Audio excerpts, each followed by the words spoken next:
Kaibigan, mga minamahal ko pong tagapanood sa aking na vlog, ay pumasal po ako sa aking kaibigan dito sa kabilang barangay. Ngayon naman po ay dinala niya po ako sa kanyang bukid, sa taniman po ng kanyang mga tabako. Ang gaganda po ng mga tanim niyang tabako. Ayun, nakita ko po rin yung mga kasama natin, yung mga gumagawa po ng kamarin.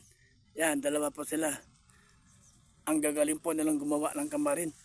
Ito po ang kamarin na ito, mga kaibigan, ay paglalagyan po nito ng ma-harvest nilang tabako na kahit po ay umuulan ay hindi po mababasa ang kanilang produktong tabako.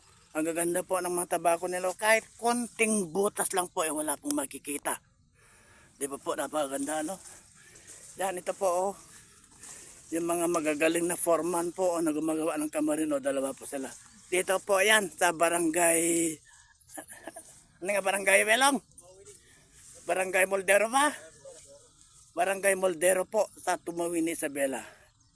Yan po sila dalawa. Sila po gumawa lahat yan hanggang doon. 1, 2, 3, 4, 4 na unit po ito. Ginawa nila.